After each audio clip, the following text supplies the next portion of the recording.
इधर उधर हुए, उस पर क्या कहना है उनका? हाँ, उनका ये कहना है, हमने बोला कि आप 5 ये ले लो, तो बोले ऐसा कुछ नहीं है, हम सिटी तो 10 दिन पहले बता देते हैं। और पता अपना एग्जाम्पल क्या कह रहे बाबूजी, मैं जब पेपर देने जाता था 3 साल सीजीएल भी निकाला मैंने, तो मैं स्लीपर भी नहीं मिलती थी, धक्के खा के जाता था। तो उनका ये है कि बच्चे भी धक्के खा के जाएं, फिर काय का डिजिटल इंडिया, फिर तुम देश को आगे ले गए हो, तुम आज से वही हो रहा है। रिपीटेड क्वेश्चन थे, और जो एआई वाले इन लोगों ने मुद्दा उठाया था कि एआई से पेपर हाँ, बनवा रहे हैं, उस पर उन्होंने बड़ा चलो जी कह रहे, आपको पता है वर्जिन पेपर दे रहे हैं हम, वर्जिन पेपर है, ये सब थे, एग्जैक्ट शब्द बता रहा हूँ। कैसे बोले वो अनटच है, उसको किसी ने टच नहीं किया है, क्वेश्चन को बिना टच किए बन गया। मैंने कहा एक एक पेपर में 5-5 सवाल गलत हो जाते हैं, बड़े ध्यान से सुनना। मैंने कहा एक एक पेपर में 10-10 सवाल गलत हो जाते हैं। बोले पेपर अनटच है, किसी और को टच कराएंगे कि चेक कर लो एक बार तो गलत हो जाएगा, पेपर आउट होने के चांस है। आज आप देख लो, जो लोग हमारे पेपर बना रहे हैं वो अपने मौसी के लड़के को भी बता दें, उनको भी नहीं पता ये पेपर किस एग्जाम में आएगा। मैंने कहा भाई आप सिलेबस में तो आपने दिया नहीं था, प्रोबेबिलिटी स्टैटिस्टिक्स आप सिलेबस तो दे रहे हो। बोले उससे क्या मतलब है, बच्चे को नहीं पता कि 12th बेस्ड है और 12th में सब आता है। तो मैंने कहा आप ये भी लिख दो कि भाई 12th बेस्ड है, एनसीईआरटी पूछेंगे तो बोले लिख देंगे, ये इनडायरेक्टली तो लिखा हुआ ही है। कुल मिला के उनको किसी बात के लिए इतना सा रिग्रेट नहीं है कि बच्चे परेशान है या एग्जाम सिस्टम खराब है। उनको लग रहा है हम भी धक्के खाते थे, तुम लोग भी धक्के खाओ, धक्के खा के कोई नौकरी तुम्हारे हिस्से में आ जाए तो अच्छी बात है, नहीं तो नहीं।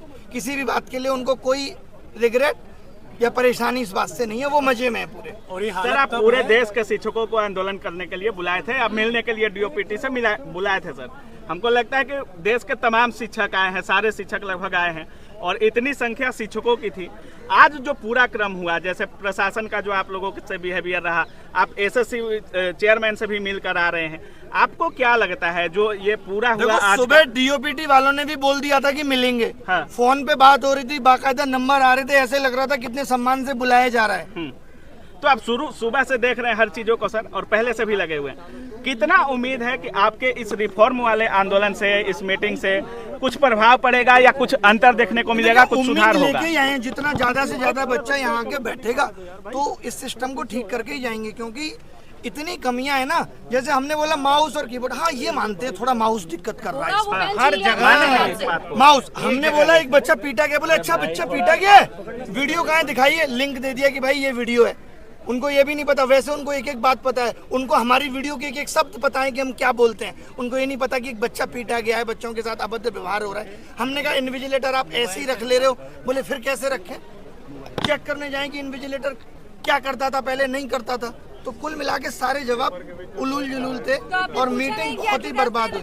जो फीस लेते हैं वो किस बात की लेते हैं अगर आप व्यवस्था ही नहीं करवा पा रहे हैं? फीस ले रहे हैं, गलत क्वेश्चन का पैसा ले रहे हैं, बस्ता रखने का पैसा ले रहे हैं। कह तो रहे हैं जो पैसा ले रहे हैं उससे रोडें बन रही है, आप तो देख ही रही हो। बच्चों की बेरोजगारी का रोड बनवाइए। एसएससी कमीशन को ये बोलना चाहिए कि गलत सवाल के आंसर का 100 रुपए आपकी रोड बनाने में लग रहा है। सच में रोड भी सर रोड भी तो नहीं बन रहा है। धीरे धीरे इकट्ठे हो रहे हैं, पूरे देश से बच्चे को बुला रहे हैं, यहीं बैठेंगे जब तक ये सिस्टम सही नहीं हो जाता। सुबह तक डीओपीटी बहुत नॉर्मल था, बात करने में कोई दिक्कत नहीं हो, अचानक लग गई, कैसे इतने लोग आ गए, ये कैसे हो गया, हटाओ अब नहीं मिलेंगे, ईगो पे ले ली बात, वरना उससे पहले मिलने को तैयार थे। हाँ। सत्र चल रहा है, आप लोग अभी बवाल मत करिए। देखिए अभी संसद सत्र चलेगा, फिर 15 अगस्त आ जाएगा, उसके बाद दिवाली की छुट्टियां आ जाएंगी, फिर क्रिसमस आ जाएगा, फिर न्यू ईयर सेलिब्रेशन होगा, फिर मकर संक्रांति, फिर वैलेंटाइन डे, ये तो चलता ही रहेगा। समस्याओं का निदान होगा कब? रोजगार उनका क्या होगा? ये सरकार की जिम्मेदारी नहीं है। सर जिनका लास्ट स्टैंड है उनका क्या? लास्ट अटेम्प्ट पे मैंने पूछा कि आपके पास तो डीओपीटी से लेटर भी आ गया था, तो बोले उन्होंने यही तो कहा था कि इसको अग्रेसित करो, हमने कर दिया, रिजेक्ट कर दिया। अच्छा साहब बोले रिजेक्ट कर दिया। तो सर सीजीएल में होंगे क्या कुछ चेंजेस सर? कह रहे सीजीएल बहुत अच्छे से कराएंगे। सर कब कैसे डेट भी तो देते सर डेट भी तो देते। लगा तो उनकी बातों से पोस्टपोन होने वाली बात में शायद ना हो, लगा है। लेकिन उन्होंने एक बात और कही, जब आप शुरुआत में आप लोगों ने वीडियो देखा होगा, उन्होंने कहा आंदोलन करने की जगह जंतर मंतर है, तो आप लोग जंतर मंतर आइए वहाँ नहीं। हाँ मतलब ये कि आप जंतर मंतर पे जाके बैठो, अभी आप यहाँ ज्यादा बैठने लगोगे, इनको लगेगा यहाँ बहुत ज्यादा भीड़ हो गई, तो यहाँ भी ये कहने लगेंगे अब यहाँ भी मत बैठो, तो आदमी कहाँ बैठे? सोशल मीडिया की आवाज आप सुन नहीं रहे, तो कैसे भी तो आदमी अपनी आवाज पहुंचाएगा। सरकार इतनी बहरी कैसे हो सकती है? बच्चों के साथ जो अभद्रता की गई उसका क्या जवाब होगा? बहुत खराब है ये।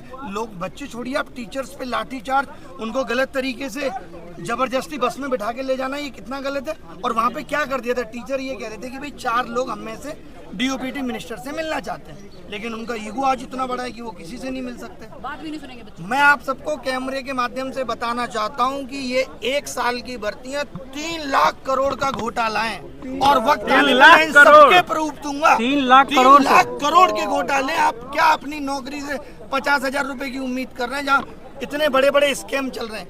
ये एडुकेटी का आना इतना आसान नहीं है।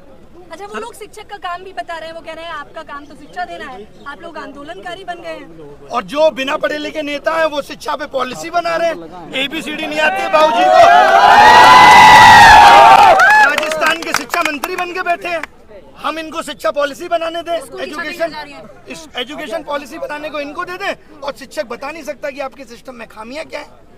ये तो दोगलापन है। हाँ, अगर वो गलती ही स्वीकार नहीं करेंगे तो आप क्या करने वाले हैं? आप खुद देखिए, 5 साल पहले बोला CET लेंगे, तब तक मनसाएं ठीक थी। CET लेने का मतलब ही साफ साफ ये था कि भाई कॉमन एंट्रेंस टेस्ट होगा, बच्चा एक बार फॉर्म भरेगा। इनको लगा ये तो गलत हो रहा है। रेलवे अलग से 500 करोड़ कमा के दे रहा है।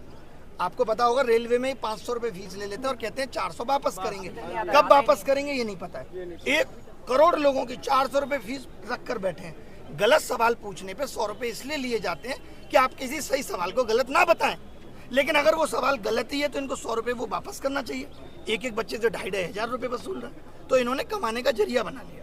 अभी एडुकेटी 100 रुपए लिए जाते हैं, 100 रुपए, और एक पेपर में अब हो गया है कि 20 क्वेश्चन गलत, यानी 2,000 एक बच्चा देगा प्री में, और कम से कम 1,000 देगा मेंस में, 3,000 देगा एक बच्चा। इसमें तो संख्या बढ़ती जाएगी। अच्छा, इसीलिए हर क्वेश्चन हर साल बढ़ रहे हैं। हमारे टाइम पे एक भी गलत नहीं आता था, फिर 2 गलत आए, फिर चस्का लग गया पैसे का, उससे रोड बन रही है। अच्छा सर, आप SSC चेयरमैन से मिले, कोई किसी और आयोग के चेयरमैन वगैरह से, जैसे आपका आंदोलन जो था या जो कह रहे थे DOPT से मिलने का मतलब इतना ही था कि हमें आप पूरे एग्जाम सिस्टम पे बताओ। हाँ। खाली SSC में ही नहीं, आप बाकी के एग्जाम सिस्टम पे भी बात करो।